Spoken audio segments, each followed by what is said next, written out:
Sure. I'll start from the If that's okay. with That's you. fine. I think that's what we should. Okay. Excellent. I'll start from the beginning just to make sure that everybody has a good foundation base for what has occurred.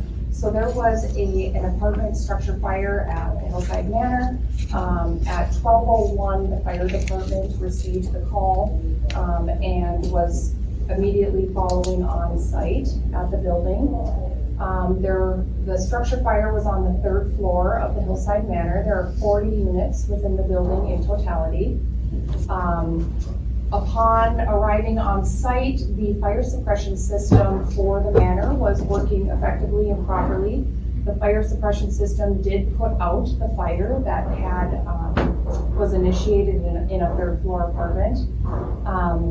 At that time, the fire department was able to determine that the fire was put out by the suppression system and then turned off the sprinkler system subsequently following.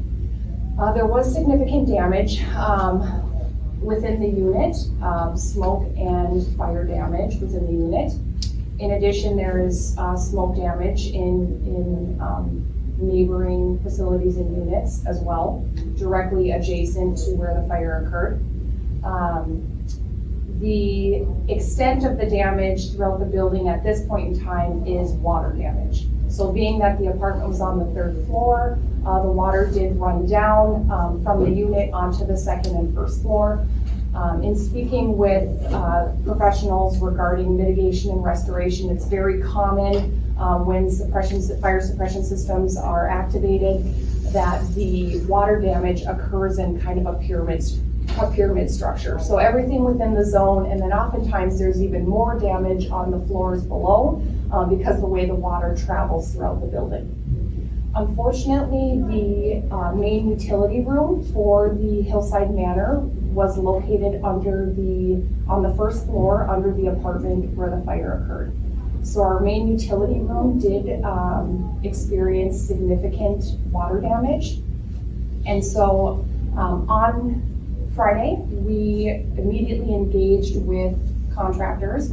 So we had Benson Electric on site immediately. They did an initial assessment and were able to gather information about the electrical infrastructure at the building. And so their assessment at the time was also that the main electrical panels were saturated. So we engaged immediately with Paul Davis Restoration. They were on site Friday as well. And they started the dehumidification and drying out, and primary focus was on the utility room.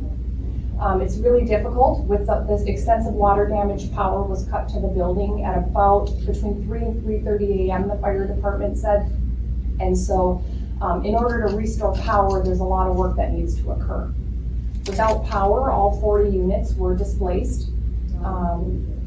During the emergency, residents were taken to multiple hotel facilities to allow for facilitation of emergency protocol and process. We did have residents in 3 different hotel locations and immediately engaged with the Red Cross. So the first 48 hours have been a combination of working with contractors on site to do assessment, getting mitigation started so we can understand the extent of the damage of the building, and obviously prioritizing resident care. So the Red Cross engaged with the HRA and city staff immediately. The first 48 hours was utilized to plan for specific resident needs and accommodations. We do have residents with a varying degree of needs. And so a lot of planning immediately was initiated regarding making sure that everybody had their needs met from a longer term shelter perspective. So on Sunday morning, the shelter was opened through the Red Cross facilitation at Hope Lutheran Church. The Red Cross throughout the weekend was providing assistance with meals and other medication and basic needs as well. And so hand in hand, the shelter was opened at 10:30 on Sunday. The shelter is still open. We do have residents that are at the shelter. We do have residents who are choosing to utilize renter's insurance and things like that, that are allowing them to have other accommodations. And then we do have residents with friends and family as well. Some more updates. So the contractors were on site this morning at 7:15 a.m. again to look at our electrical status, so to speak. So when they were here on Friday, they were able to gain information on what type of electrical panels and parts and components could be needed. They spent the weekend while we were drying out the utility room trying to source. We do have one panel that it could be very difficult to find parts for. So we may need a panel replacement, but that assessment is still occurring. At 7:15 this morning, they are on site and looking to restore power to the building. The city building official and fire chief walked through the building on Saturday for the initial inspection. There will be some requirements from the city building official prior to restoration of occupancy. At this time, if we can get power restored, half the building is dry and the other half is not. So we're looking at electrical zoning and a means of trying to restore power to the entire building as quickly as possible. But with the restoration and mitigation needs on the wet, flooded side of the building, we're hoping we can even isolate power in a means that allows that work to transpire, but also allows for occupancy to be restored of the other half of the building that's dry. So those are the priorities at this time. We will have more information as the day progresses here, and as we hear from the electrical company, the Moose Lake Power and the electrical contractor on site. They're working hand in hand as well.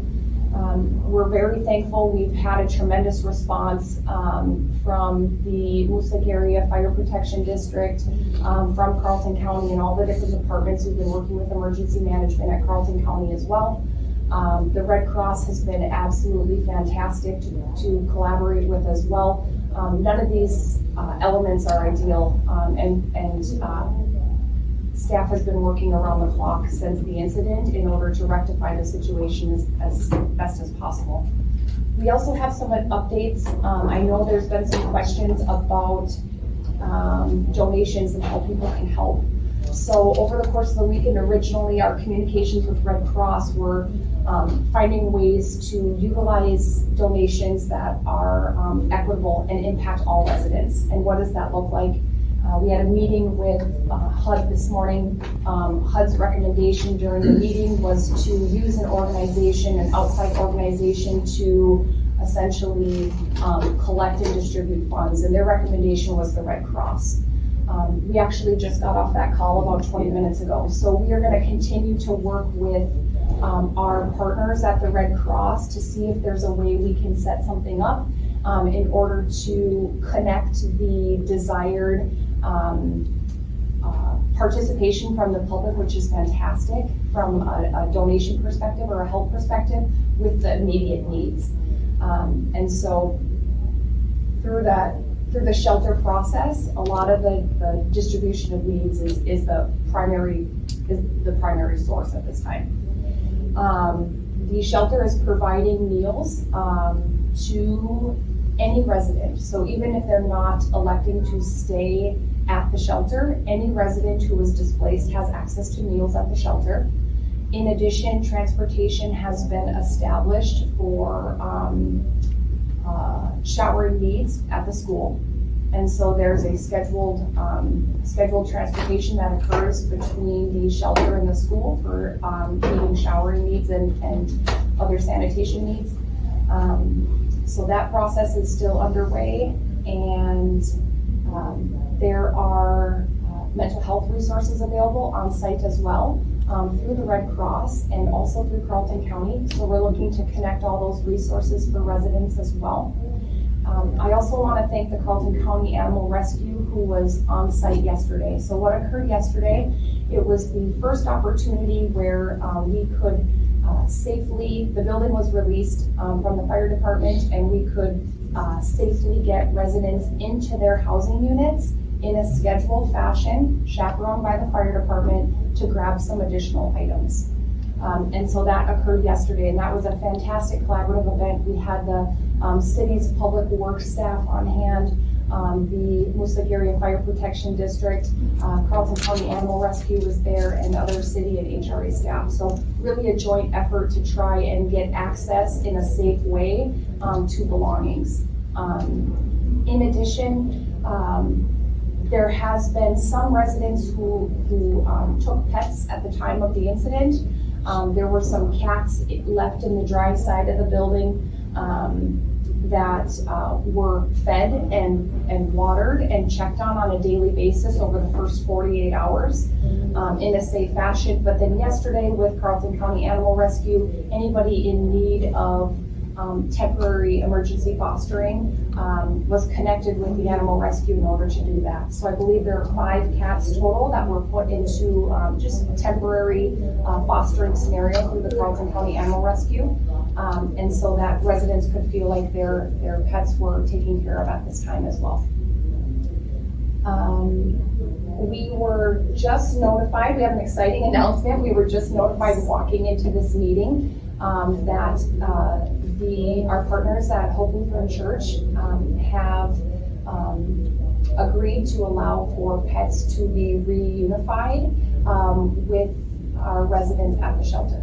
And so they were able to work through their protocol and process on their end. So we will have exciting news to share right now, and then throughout the day. So any resident who wishes to have their pet with them in the shelter, they will be able to do so. So we're really excited about that. So we will be notifying residents. That actually is hot off the press within the last 15 minutes. So we'll notify residents immediately following this meeting, and continue to work through those solutions as well. We do have some utilizing the temporary foster placement with Carlton County Animal Rescue who are not at the shelter as well and staying with friends and family. And so those residents will be notified too that they have the ability to have their pets at the shelter if that changes their desire to utilize the shelter or not. And or the fostering will remain intact for any resident who needs it throughout the duration of this process. Next steps from an HRA perspective, we are working hand in hand with contractors today. Once power is restored at the building, or at least in a portion of the building, that just amps up the restoration and mitigation processes that will occur moving forward. So the work that was being done thus far was generator based. And so once power is restored, we can transition to a full out mitigation that utilizes the building power as well to kick that process forward up a notch. We are also going to be in constant contact with the building inspector and the building officials. We've continued to partner with the fire department on any needs, and we'll work our way through any challenges that might come. Alex, anything I've forgotten at this time? Any questions that board members have? It's been a whirlwind.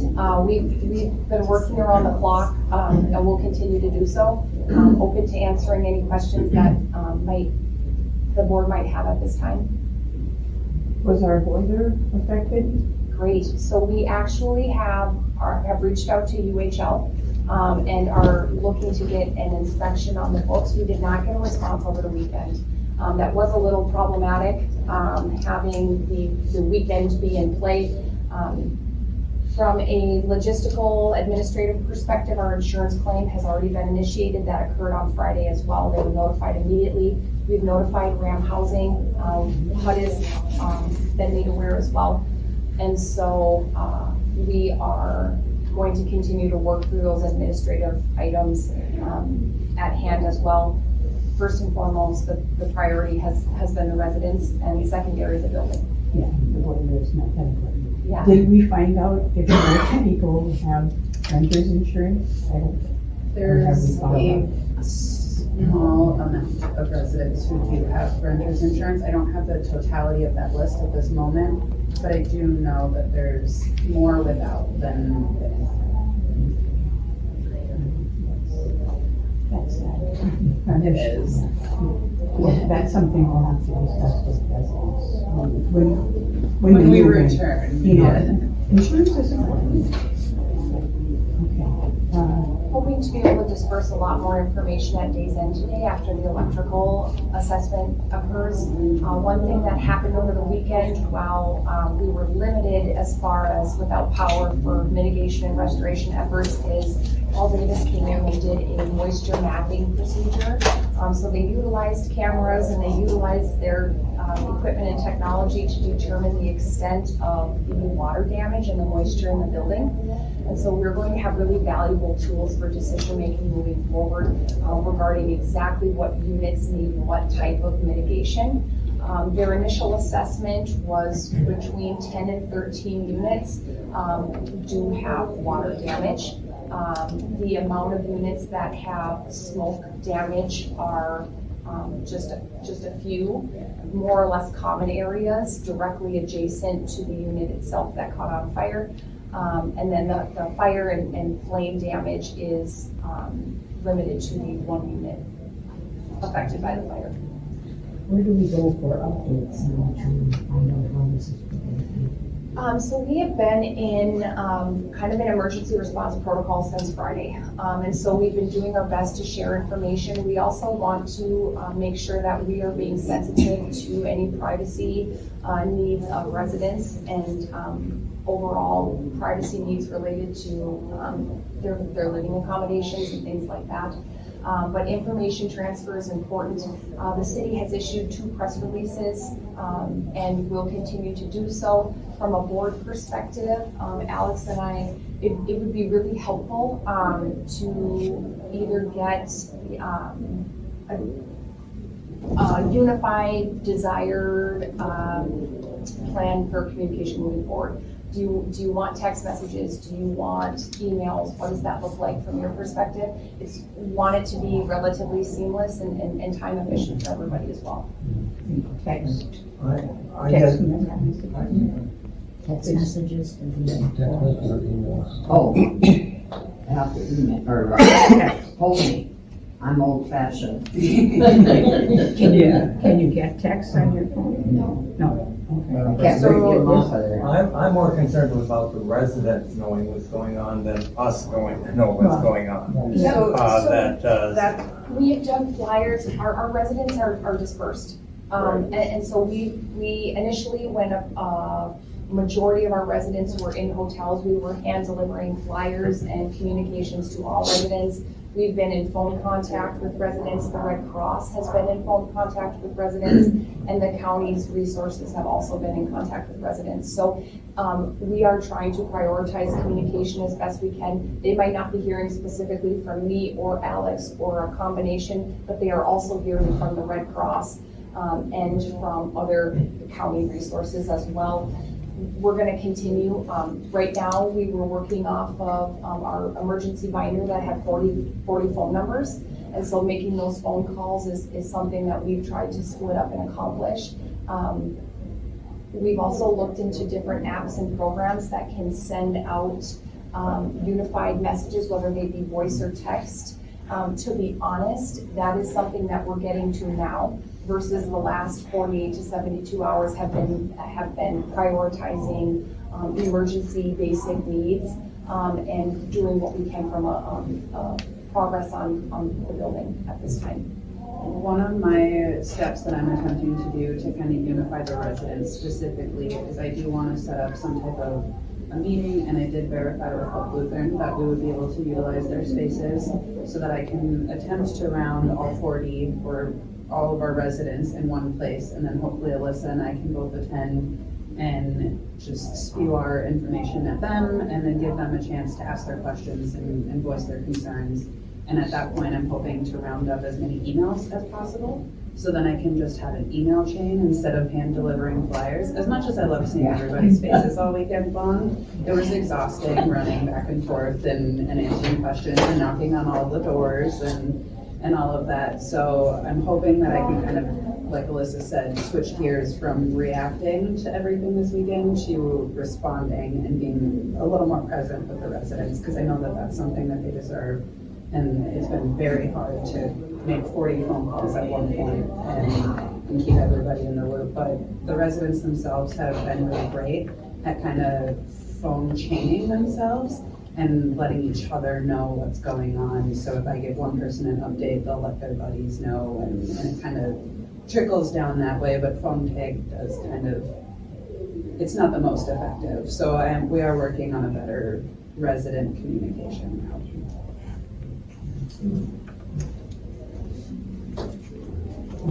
Well, does anyone else, whether residents out here, do you have any comments, any questions? All I can say is they're doing a wonderful job.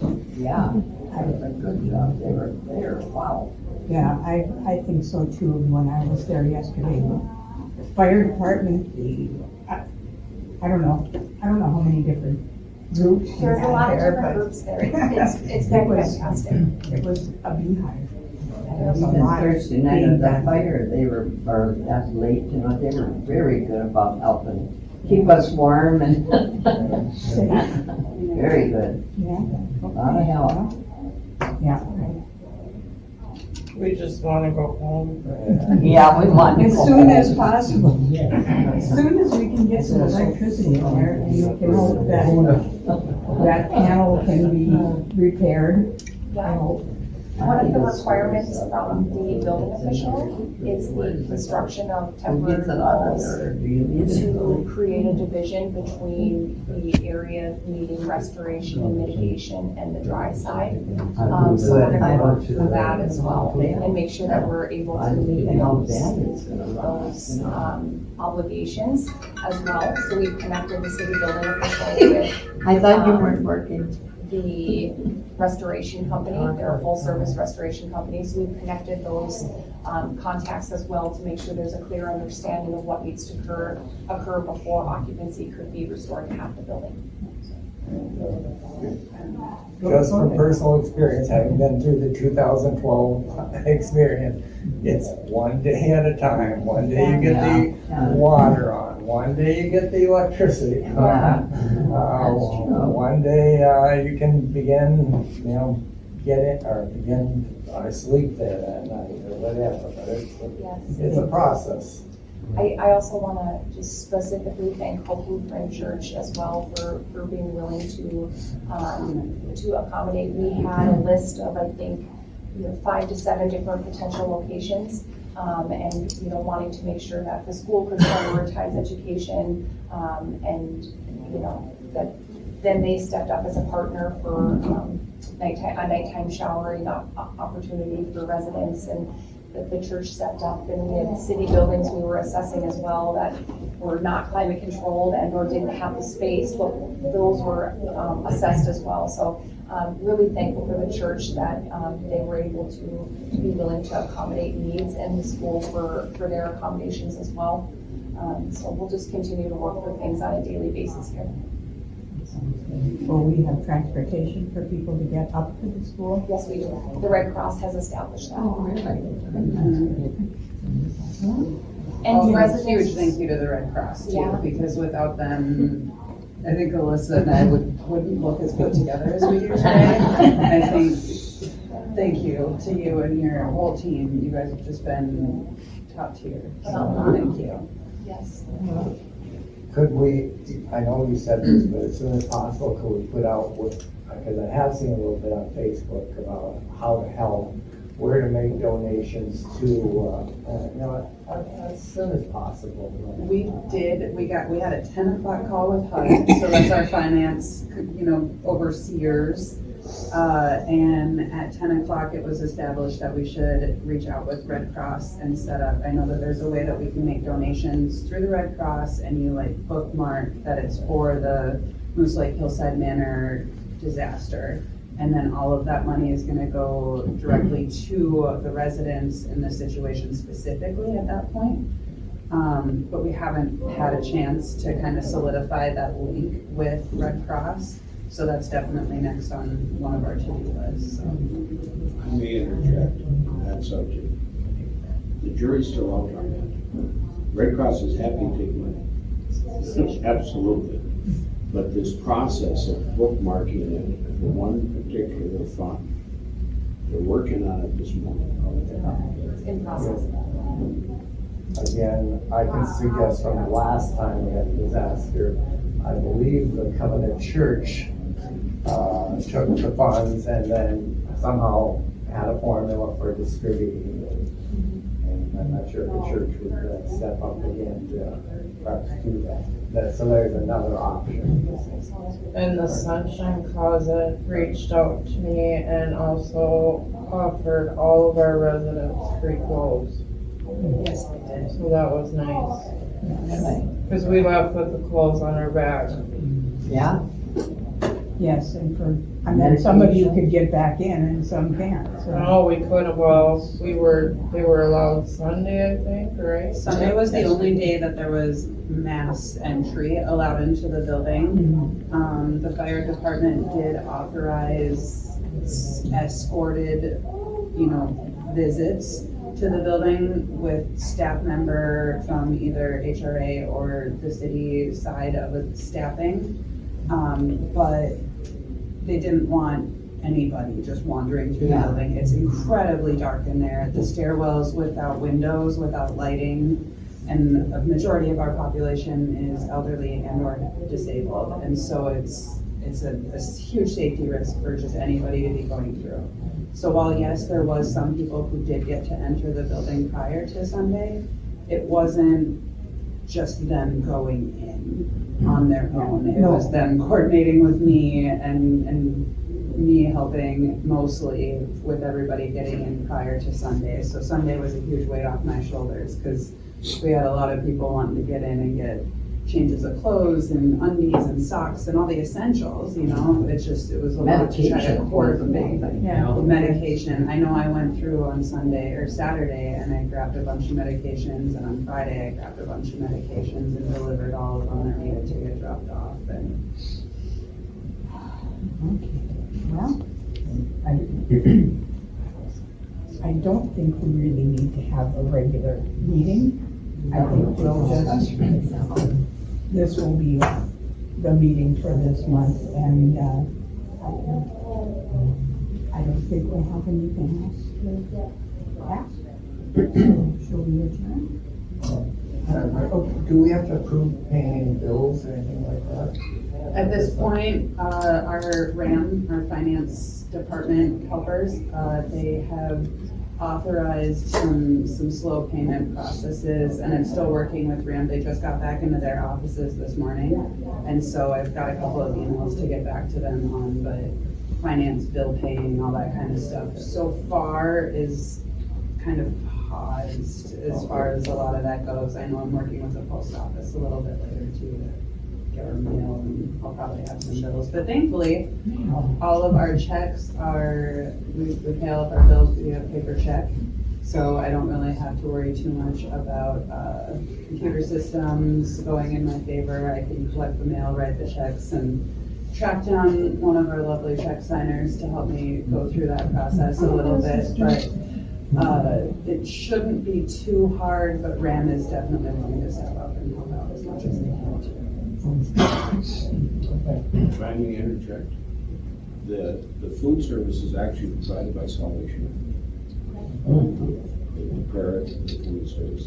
The subject, any resident is close, whether you're in the shelter or not, is welcome for meals at the church.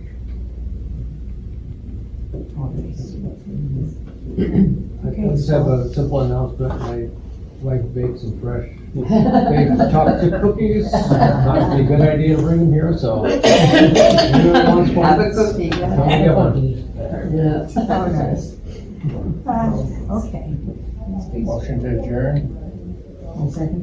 All in favor? Aye. And thank everybody. Thanks everybody. It's a task. It's a huge Okay. undertaking. So, I gotta talk to Taylor because. Hi there, how you doing? And I'm like, how are you? I have nothing to do with it. Would you be interested in doing a little on camera to talk about your experience? I know you mentioned words about how you're thankful